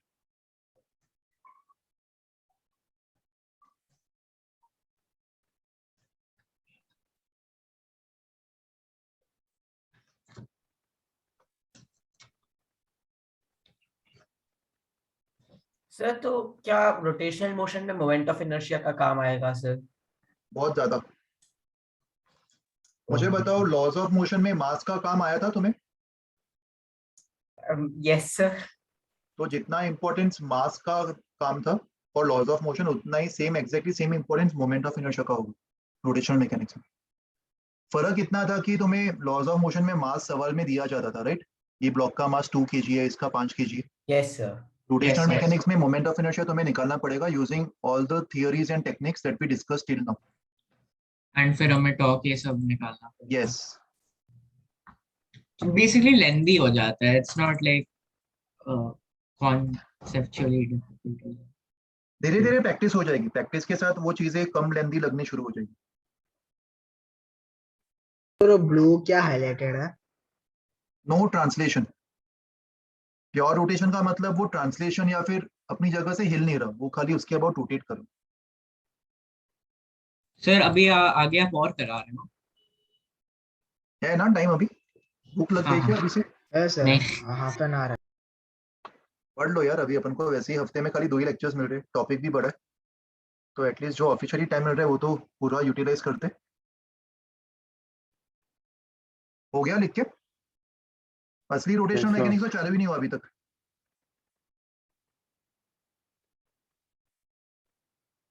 सर्कुलर मोशन में तुमने एंगुलर वेलोसिटी निकालना सीखा था किसी भी मूविंग ऑब्जेक्ट का, omega about a given point. Yes yes yes sir. Sir, ठीक है, velocity upon radius. Yes, velocity upon actually v perpendicular upon r, ये वाला कुछ फॉर्मूला रिकलेक्ट कर पा रहे? हाँ सर, वो वेक्टर फॉर्म यस है। सर। यस यस करेक्ट, ठीक है। चलो चलो अभी आगे बढ़ते हैं यार, बहुत टाइम दे दिया मैंने इस स्लाइड के लिए। हाँ सर। ओमेगा अल्फा वेक्टर क्वांटिटीज होते हैं, ये पता है सबको? Omega and alpha are vector quantities. Yes, sir. कोई Yes, बॉडी sir. का अगर ओमेगा का सेंस क्लॉकवाइज है, तो क्लॉकवाइज ओमेगा के केस में ओमेगा का जो डायरेक्शन है वो इनटू द स्क्रीन होगा। अपने राइट हैंड के थंब को, सॉरी अपने राइट हैंड के फिंगर्स को क्लॉकवाइज सेंस में कर्ल करो, तो तुम्हारा thumb into the screen point कर रहा होगा। वैसे ही अल्फा भी अगर क्लॉकवाइज है तो उसका भी जो डायरेक्शन है वो इनटू द स्क्रीन होगा। और अपन जनरली ये जो फॉर्मूला लिखते हैं v equals to omega r, ये फॉर्मूला मुझे बस मैग्नीट्यूड के बारे में जानकारी दे रहा है। वेक्टर फॉर्मेट में जो एक्चुअल फॉर्मूला होगा that is v equals to omega cross r, ये भी तुमने देखा होगा, इसको भी रिवाइज कर लो। Yes sir. और ये फॉर्मूला से मुझे डायरेक्शन के बारे में भी इंफॉर्मेशन मिल रहा है। It's a proper vector equation. Omega अगर इनटू द स्क्रीन है एंड अल्फा अगर आउट ऑफ द स्क्रीन है, मतलब ऑपोजिट सेंस में, इसका मतलब वो रिटार्डिंग नेचर का होगा, ओमेगा डिक्रीज कर रहा होगा, और ओमेगा डिक्रीज करके जीरो होके वो अपना डायरेक्शन भी चेंज कर सकता है। तो ये सारी बेसिक चीजें, इसमें से तुम्हें जो भी इंपॉर्टेंट लग रहा है, जो भी नया लग रहा है, वो तुम नोट कर सकते हो। अगर पहले से जानते हो तो स्किप भी कर सकते हो। मैं तुम्हें 2 मिनट दे रहा हूँ, लिख लो इसमें से। और ये तो सबको पता ही है, D theta by D T is omega. Alpha को आइधर मैं D omega by D T लिख सकता हूँ, और एक और कौन सा फॉर्मूला होता है अल्फा के लिए? Omega D omega theta. Yes, omega D omega by D theta, correct. Sir तो अभी तो आपने बोला कि ये एक मतलब वेक्टर क्वांटिटी है, तो हम लोग लाइक पार्शियल डिफरेंशिएशन क्यों नहीं करते? पार्शियल डिफरेंशिएशन कहाँ कर रहा हूँ? अपन नॉर्मल तो काइनेमेटिक्स में भी तो ऐसा करते हैं ना, एक्सेलरेशन को आइदर dv बाई dt लिखते या फिर v Yes, dv by sir. ds लिखते। तो सेम चीज मैं सर्कुलर काइनेमेटिक्स में भी तो अप्लाई कर सकता हूँ ना, बस a को अल्फा से रिप्लेस करूंगा, v को ओमेगा से, और s को थीटा से। एक ही बात है ना। yes.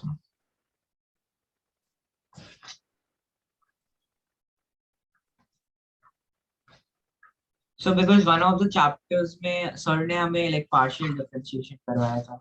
वर्क एनर्जी थ्योरम में पढ़ाया होगा, पोटेंशियल हाँ एनर्जी हाँ हाँ निकालने के लिए। yes sir.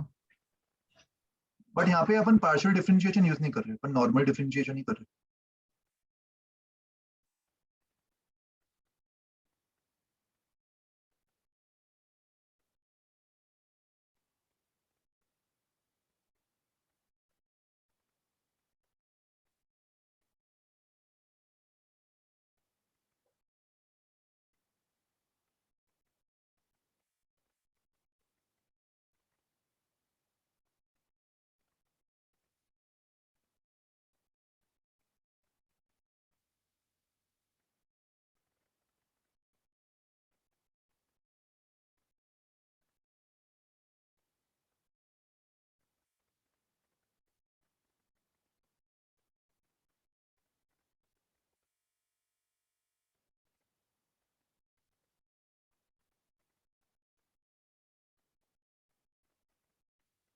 चलो आगे देखते हैं। अभी लिख लिया इसमें से?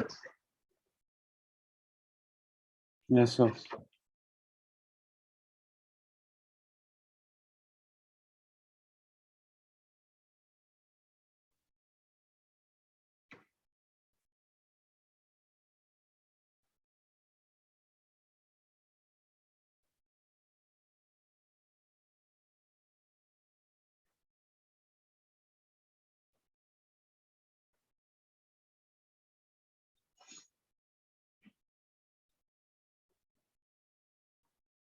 ठीक है, अभी जिनका बाकी है वो जगह छोड़ दो, हो गया ना। चलो ठीक है, आगे देखते हैं। एंगुलर वेलोसिटी, ये भी अभी लिखने की जरूरत नहीं है, ये ऑलरेडी हमें पता है फॉर्मूला।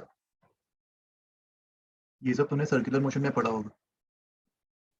देन एंगुलर एक्सेलरेशन का भी हमें फॉर्मूला पता है, alpha is D omega by D T, या फिर omega D omega by D theta, ये लिख सकते हैं।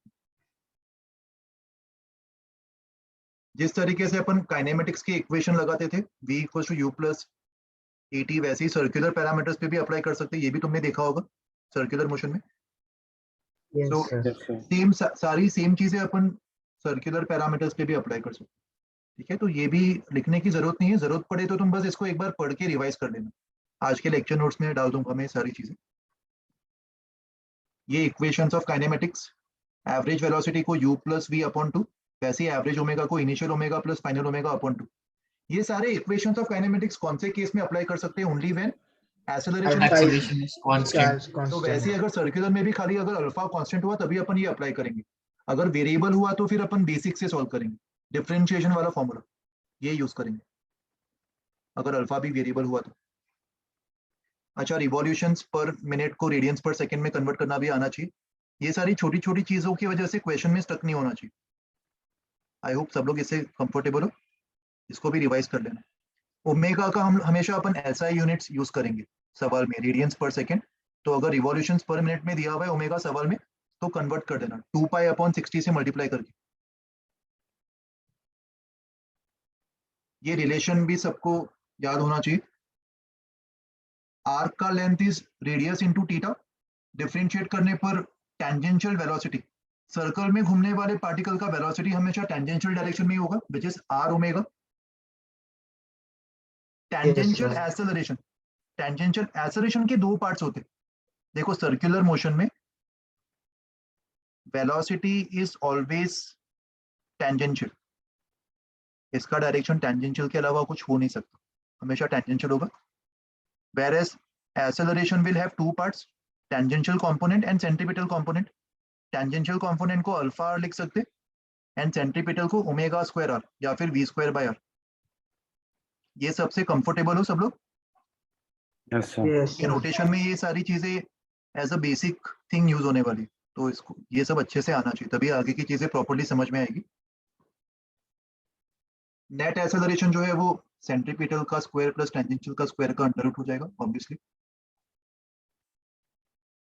ये कुछ एग्जांपल्स। एंगुलर वेलोसिटी निकालने का तरीका,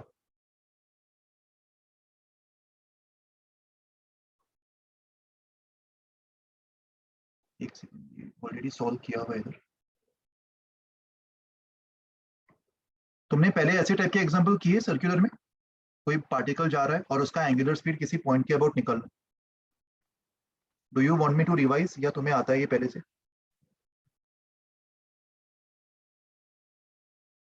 पॉइंट पी के अबाउट एंगुलर वेलोसिटी निकालना है, पार्टिकल ओ 54 km/h से जा रहा है, t इक्वल्स टू 0 और t इक्वल्स टू 2 सेकेंड्स में इसका एंगुलर स्पीड चाहिए। एक बार तुम मुझे बता दो, कंफर्म हो जाएगा। मान लो ये पॉइंट पी है और r डिस्टेंस की दूरी पर एक रैंडम पार्टिकल v स्पीड से ट्रेवल कर रहा हूं और ये एंगल को मैं थीटा मान रहा हूं, तो पार्टिकल का angular velocity about point P कितना होगा बताओ, in terms of v, theta and r। Sir r into no wait formula होता है वेलोसिटी का परपेंडिकुलर कंपोनेंट अपॉन हाँ डिस्टेंस। हाँ v cos theta divided by v r, cos theta तो along the r वाला कंपोनेंट ना। sorry v sin theta divided by r। हाँ, तो v sin theta upon r, ये पता है ना सबको, बस यही कंफर्म कर रहा था। Yes, sir. ठीक है, तो ये एग्जांपल्स सॉल्व करके प्रैक्टिस हाँ। कर लेना, ये सारे कॉन्सेप्ट्स रिवाइज हो जाएंगे तुम लोग के। एग्जांपल 21, 22, ये सारे सर्कुलर मोशन के एग्जांपल्स हैं जो कि रोटेशन में काम आएंगे आप। ठीक है, तो एग्जांपल कितने तक है ये? आई थिंक सर ये सारे नोटबुक में लिखने हैं। सारे क्या है? सर ये सारे नोट डाउन करने हैं। नोट डाउन मत करो, मतलब सॉल्व कर लो सिर्फ। क्वेश्चंस तुम्हें पूरा लिखने की जरूरत नहीं है, तुम लोग होमवर्क के लिए एक अलग से नोटबुक बना सकते हो, उसमें एग्जाम्पल का खाली नंबर लिख दो और लेक्चर नंबर का रेफरेंस दे दो अपने नोटबुक में। तो पूरा क्वेश्चन कॉपी पेस्ट करने की जरूरत नहीं है, खाली उसका सोल्यूशन का अटेम्प्ट तुम्हें करना चाहिए। इसको सॉल्व कर लो क्वेश्चन को रिफर करके। ठीक है, तो नेक्स्ट टाइम अपन टॉर्क कैसे निकालते हैं वो सीखेंगे, एंड टॉर्क से टॉर्क इक्वेशन कैसे लिखते हैं किसी भी बॉडी का रोटेशनल मोशन को समझने के लिए। तो असली टॉर्क रोटेशनल मैकेनिक्स हमने नेक्स्ट टाइम से शुरू करेंगे। टॉर्क पढ़ा हमने है तुम लोगों सीखा ने? है। Yes sir. अच्छा, टॉर्क निकालना आता है ना, वेरी गुड। तो नहीं काफी सर ने जस्ट इंट्रोडक्शन दिया था, उन्होंने बोला था इस Yes, sir. Chapter it's okay, मैं भी रिवाइज करवा दूंगा। जो पार्ट तुम्हें लग रहा है रिपीटेटिव है तो उसको अपन थोड़ा फास्ट वे में पढ़ लेंगे, इट्स ओके। तो सारी चीजें अपन भी सिस्टमैटिक तरीके से करेंगे पूरा, कुछ भी मैं स्किप नहीं करूंगा। एंड टॉर्क के बाद तुम लोग ने रोलिंग मोशन वगैरह भी स्टार्ट किया था, रोलिंग मोशन या फिर No, sir. वो सब बाकी है ना? No, sir. Rotation plus translation हाँ, प्लस वो सब सुपर बाकी इम्पोजिशन है। कैसे करते वो बाकी। हाँ सर रोलिंग मोशन तो सीबीएसई के सिलेबस से पूरा हटा ही दिया था। ठीक है ठीक है, अपन सारी ठीक है। चीजें पढ़ लेंगे बेसिक से, डोंट वरी। तो बस Yes, मेरा ये एक्सपेक्टेशन है कि तुम लोग एग्जाम्पल 41 तक पूरा अटेम्प्ट करके आना, सॉल्व करके आना। तो पहले अपन नेक्स्ट लेक्चर में इसके डाउट्स डिस्कस करेंगे एंड देन उसके बाद टॉर्क इक्वेशन, ये सारी चीजें अपन सीखेंगे आगे का पार्ट। ठीक है, चलो फिर आज थोड़ा जल्दी मैं बाइंड अप कर रहा हूँ क्योंकि अभी मुझे एंड लेक्चर के एंड में नया कॉन्सेप्ट स्टार्ट नहीं करना, ठीक है? तो नेक्स्ट टाइम मिलते हैं। चलो bye everyone, take care, good night. Sir homework है क्या कुछ? होमवर्क यही है, ये क्वेश्चंस जो आज के लेक्चर नोट्स में मैं डाल दूंगा, एग्जांपल 41 तक सर्कुलर मोशन के क्वेश्चंस। ठीक है सर। तुम लोग आप को अभी रोटेशन मॉड- का बुकलेट भी मिल गया क्या? Yes sir. हाँ सर है हमारे अच्छा, तो रोटेशन के बुकलेट से भी मैं कुछ क्वेश्चंस मार्क करके ग्रुप पे भेज दूंगा, तुम लोग वो भी अटेम्प्ट कर सकते हो, जो कि मोमेंट ऑफ ग्रुप इनर्शिया पे पे भेज दूंगा। भेजोगे कि पीडीएफ पे? बुकलेट का तो पीडीएफ तुम्हारे पास ऑलरेडी है ना? नहीं Yes, सर sir. हमारे पास फिजिकल बुक है। हाँ, मतलब फिजिकल बुक है तो मैं बस नंबर मार्क कर दूंगा, एक्सरसाइज 1 से ये नंबर के क्वेश्चन तुम लोग सॉल्व कर सकते सर तो अभी फिर आप वो एक्सरसाइज मत दीजिए, लाइक इन चैप्टर एक्सरसाइज दीजिए सर। हो। हाँ, मतलब Because- वही इन चैप्टर से मार्क करवा दूंगा, चलेगा? हाँ ठीक है सर। ठीक है, ओके, एनीथिंग एल्स? ऑलराइट, चलो bye everyone, take care. Thank you sir.